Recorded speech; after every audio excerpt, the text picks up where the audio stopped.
সুপ্রিয় শিক্ষার্থী, আসসালামু আলাইকুম। গাইডলাইন একাডেমির অনলাইন ক্লাসে তোমাদের আবারও স্বাগতম। আজকে কিন্তু আমরা ডিভিডেন্ড পলিসির ভিন্ন একটি কনসেপ্ট নিয়ে তোমাদের সাথে কথা বলবো।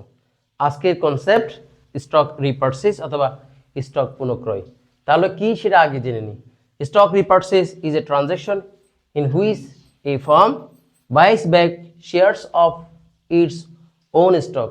আমি আবার বলছি, stock repurchase is a transaction in which a firm buys back shares of its own stock।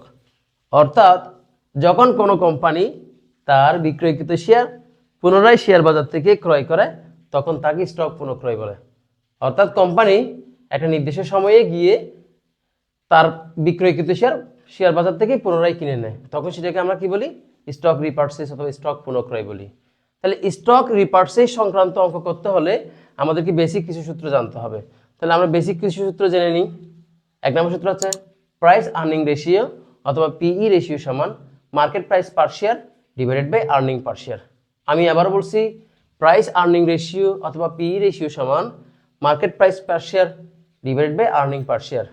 এরপরে যে দুই নম্বরটা সূত্র শিখব, আর্নিং পার শেয়ার সমান ওই ইপিএস সমান নেট ইএটি অথবা নেট ইনকাম অথবা net profit divided by number of share. আমি আবার বলছি, আর্নিং পার শেয়ার অথবা ইপিএস এর সূত্র হচ্ছে net EAT divided by number of share. তাহলে যদিও এখানে তিনটে সূত্র আমরা দেখতে পাচ্ছি, কিন্তু তিনটে সূত্রই আমাদেরকে শিখতে হবে না। আমরা যদি এক নাম্বার এবং দুই নম্বর সূত্র পারি তাহলে তিন নাম্বারটাও পারবো। তাহলে তিন নাম্বারে কি বের করতে বলছে? Market price per share. তাহলে এখানে মার্কেট প্রাইস পার শেয়ার আছে, আমরা যদি বজ্র গুণন করে দিই তাহলে মার্কেট প্রাইস পার শেয়ার বেড়ে যাবে। মার্কেট প্রাইস পার শেয়ার সমান ইপিএস ইন্টু পি রেশিও। আমি আবারও বলছি, মার্কেট প্রাইস পার শেয়ার সমান ইপিএস ইন্টু পি রেশিও। তাহলে স্টক রিপারচেজের কয়টা সূত্র? তিনটে সূত্র, এবং তিনটে সূত্র আমি আরও একবার রিপিট করব। পি রেশিও সমান market price per share divided by EPS. আর ইপিএস এর সূত্র কি? Net EAT divided by number of share. এরপরে মার্কেট প্রাইস পার শেয়ারের সূত্র কি? EPS into PE ratio. তো আমরা যেহেতু স্টক রিপারচেজের সূত্রই শিখে ফেললাম, তাহলে দেখা যাক একটা প্রবলেম সলভ করা যায় কিনা। Problem, ABC company has 1 lakh ordinary share outstanding in the market at the rate of টাকা 100। তাহলে ABC কোম্পানির মার্কেটে 1 লাখ শেয়ার আছে, প্রতিটা শেয়ারের দাম কত? 100 টাকা। ABC কোম্পানির মার্কেটে 1 লাখ শেয়ার আছে, প্রতিটা শেয়ারের দাম কত? 100। The earning available to the company is টাকা 4 লাখ। তাহলে আর্নিং অ্যাভেলেবেল অর্থাৎ কোম্পানির নেট ইনকাম অথবা নেট আর্নিং অথবা নেট প্রফিট অথবা নেট ইএটি কত? 4 lakh. The firm is currently contemplating the payment of টাকা 2 per share as cash dividend। তাহলে কোম্পানি সিদ্ধান্ত নিয়েছে শেয়ার প্রতি ক্যাশ ডিভিডেন্ড দিবে কত টাকা? 2 টাকা। তাহলে এটা হচ্ছে আমাদের উদ্দীপক, এবং উদ্দীপকে আমাদের বেশি ইনফরমেশন নাই, তাই আমরা ইনফরমেশনগুলো একটু মুখস্থ করি। এই কোম্পানির শেয়ার আছে কত? 1 লাখ শেয়ার, প্রতিটা শেয়ারের মার্কেট প্রাইস কত টাকা? 100 টাকা। আর কোম্পানির নেট ইনকাম অথবা নেট প্রফিট অথবা নেট ইএটি কত আছে? 4 লাখ টাকা। আর শেয়ার প্রতি ক্যাশ ডিভিডেন্ড দিবে কত টাকা? 2 টাকা। তাহলে অঙ্কের রিকোয়ারমেন্ট কি? অনেকগুলো রিকোয়ারমেন্ট আছে, আমরা রিকোয়ারমেন্টগুলো সব একবারে পড়ে ফেলি। এক নম্বর রিকোয়ারমেন্ট হচ্ছে ক্যালকুলেট আর্নিং পার শেয়ার অথবা ইপিএস। এক নম্বর রিকোয়ারমেন্টে আমাদেরকে ইপিএস বের করতে বলছে। 2 নম্বরে বলা হচ্ছে calculate the price earning ratio অথবা পি রেশিও। তাহলে 2 নম্বরে পি রেশিও বের করতে বলছে। 3 নম্বরে বলা হচ্ছে if the firm can repurchase stock at টাকা 102 পার শেয়ার। তাহলে কোম্পানি যদি প্রত্যেকটা শেয়ার 102 টাকায় রিপারচেজ করে, how many shares can be repurchase in flow of making the proposed cash dividend.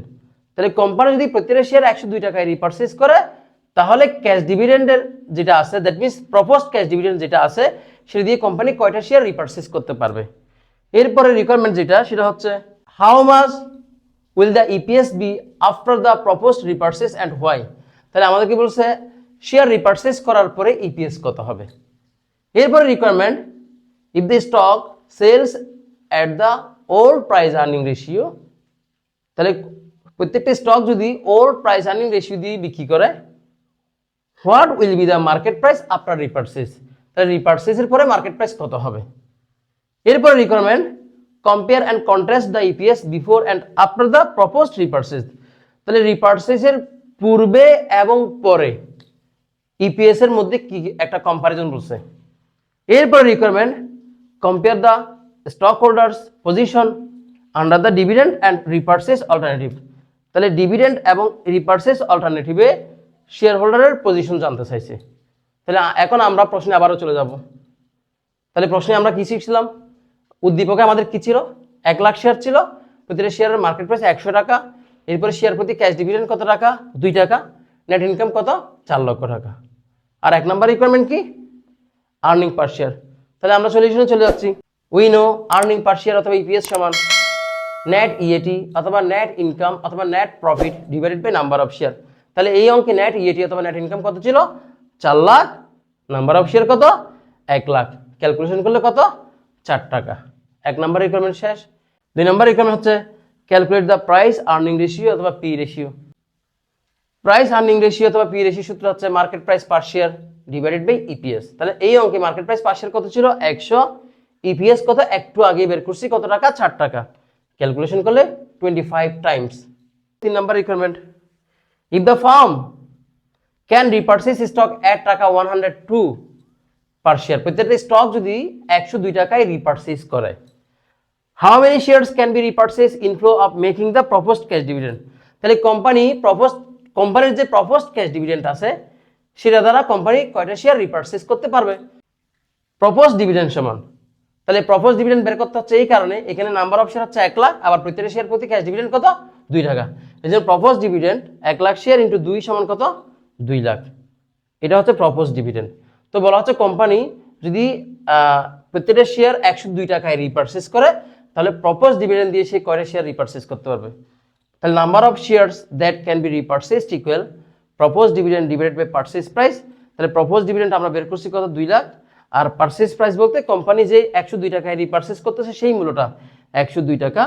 Calculation করলে 1961টা শেয়ার। তার মানে প্রপোজড ক্যাশ ডিভিডেন্ড দিয়ে কোম্পানি 1961টা শেয়ার কি করতে পারবে? রিপারচেস করতে পারবে। How much will the EPS be after the proposed repurchase and why? তাহলে বলা হচ্ছে রিপারচেসের পরে কোম্পানির ইপিএস কত হবে?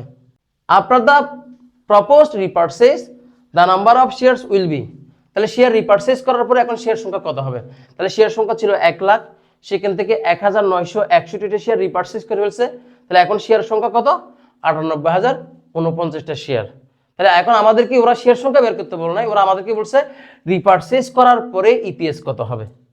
তাহলে আর্নিং পার শেয়ার অথবা ইপিএস সমান নেট ইএটি অথবা নেট ইনকাম অথবা net profit divided by number of share. তাহলে নেট ইনকাম আগের মতোই কত? 4 লাখ টাকা। আর নাম্বার অফ শেয়ার এখন কত হয়ে গেছে? 98,049, কারণ এখানে 1961 শেয়ার কি করে ফেলছে? রিপারচেস করে ফেলছে। তাহলে এখন ইপিএস কত? 4.08। If the stock sells at the old price earning ratio, তাহলে প্রত্যেকটি স্টক যদি ওল্ড প্রাইস আর্নিং রেশিও দ্বারা বিক্রি করে, what will be the market price after repurchase? Market price বের করতে বলছে কিন্তু রিপারচেসের পরে। Market price of the share at old price earning ratio. তাহলে এখন আমরা মার্কেট প্রাইস বের করতেছি ওল্ড প্রাইস আর্নিং রেশিও দ্বারা। তাহলে মার্কেট প্রাইস পার শেয়ারের সূত্র হচ্ছে ইপিএস ইন্টু পিই রেশিও। তাহলে এখানে ইপিএস কোনটা হবে? আমার কাছে দুইটা ইপিএস ছিল। শুরুতে একটা ইপিএস ছিল 4 টাকা, এরপরে রিপারচেসের পরে ইপিএস হচ্ছে 4.08 টাকা। তাহলে এখানে অবশ্যই 4.08 টাকা হবে, কারণ ওরা বলছিল আফটার রিপারচেস। আর পি রেশিও কোনটা বলছে? ওল্ড। তাহলে ওল্ড পি রেশিও কত? 25। ক্যালকুলেশন করলে কত আসবে? 102 টাকা। তাহলে এই রিকোয়ারমেন্টটা আমরা বুঝে গেছি। Compare and contrast the EPS before and after proposed repurchase. তাহলে আমাদেরকে বিফোর এবং আফটার রিপারচেসে ইপিএসটা কি করতে বলছে? কম্পেয়ার করতে বলছে।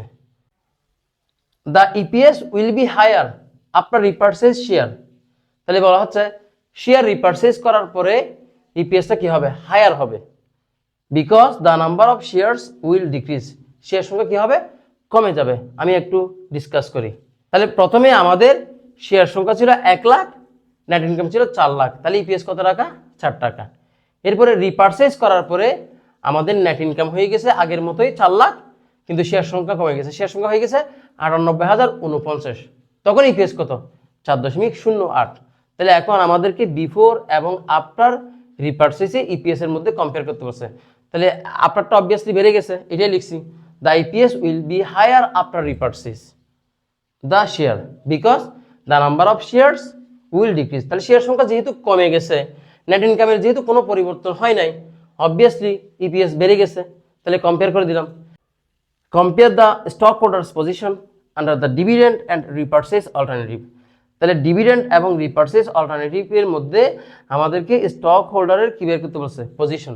দেখছি in both cases, in both cases বলতে রিপারচেজের আগে এবং পরে স্টক হোল্ডার্স উইল গেট টাকা two per share as cash dividend. তাহলে কোম্পানির ক্যাশ ডিভিডেন্ডের উপর কোনো প্রভাব পড়ে নাই, কোম্পানির ক্যাশ ডিভিডেন্ড আফটারে যেরকম বিফোরও সেরকম। তাই এই কথাটাই আমরা বলে দিচ্ছি in both cases stock holders will get টাকা two per share as cash dividend. তো অঙ্কটা আসলেই বড় ছিল, আমরা যদি 2-3 বার প্র্যাকটিস করি আশা করি বুঝতে পারবো। এরপরে যদি কোনো সমস্যা থাকে অবশ্যই কমেন্ট সেকশনে জানাতে হবে। এতক্ষণ সাথে থাকার জন্য ধন্যবাদ। আল্লাহ হাফেজ।